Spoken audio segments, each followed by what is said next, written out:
అందరికీ నమస్తే. ఆదివారం గుడ్ నైట్. మీకు ఈరోజు మీరు చూస్తున్నారు శ్రీ లక్ష్మీ నరసింహస్వామి దేవాలయం, యాదగిరిగుట్ట అంటారు, యాదాద్రి టెంపుల్. ఈ యాదాద్రి పూర్వపు మనము యాదగిరిగుట్టగా పిలుచుకునే వాళ్ళము. శ్రీ లక్ష్మీ నరసింహస్వామి దేవాలయం తెలంగాణలోనే మనకు అత్యంత ప్రసిద్ధమైన పురాతనమైన క్షేత్రాలలో ఒకటి. ఈ ఆలయానికి సంబంధించిన విషయాలు మనము తెలుసుకుందాం. అయితే ఈ క్షేత్ర పురాణం ప్రకారము యాద మహర్షి తపస్సు, పరమ భక్తుడైన యాద మహర్షి తపస్సుకు మెచ్చి నరసింహస్వామి ఇక్కడ ప్రత్యక్షమయ్యాడని పురాణాలు చెబుతున్నాయి. ఆయన కోరిక మేరకు స్వామివారు ఇక్కడ కొలువుదీరారు. అందుకే ఈ కొండకు యాదగిరి అనే పేరు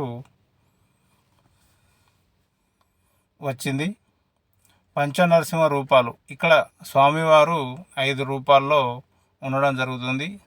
జ్వాల, యోగానంద, గండ బేరుండ, ఉగ్ర మరియు లక్ష్మీ నరసింహ స్వామి వారులుగా దర్శనమిస్తారు. ఆలయ పునర్నిర్మాణం కృష్ణశిల వైభవం. తెలంగాణ ప్రభుత్వం ఈ ఆలయాన్ని అత్యంత ప్రతిష్టాత్మకంగా అద్భుతమైన శిల్పకళతో పునర్నిర్మించారు. కృష్ణశిలలు ఆలయ నిర్మాణం మొత్తం దాదాపు 2.5 లక్షల టన్నుల నల్ల రాతిని, అంటే బ్లాక్ గ్రానైట్ ఉపయోగించి చేశారు. శిల్పకళ కాకతీయ, ద్రావిడ మరియు చోళ శిల్పకళ రీతులు కలయికతో ఈ ఆలయం నిర్మితమైంది. అష్టభుజ ప్రకారం ఆలయం చుట్టూ ఉన్న ప్రాకారాలు మరియు స్తంభాలపై చెక్కిన శిల్పాలు అద్భుతంగా ఉంటాయి. ప్రధాన ఆకర్షణలు గర్భాలయం.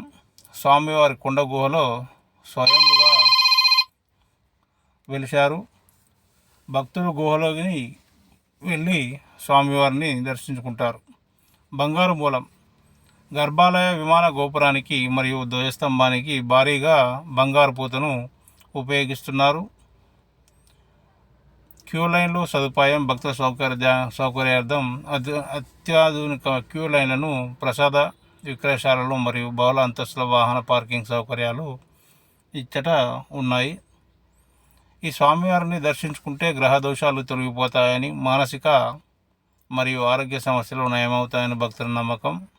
మండల దీక్షలు 40 రోజులు చేయడం ఇక్కడ ఆనవాయితీగా వస్తుంది. మనం రోడ్డు మార్గం నుండి హైదరాబాద్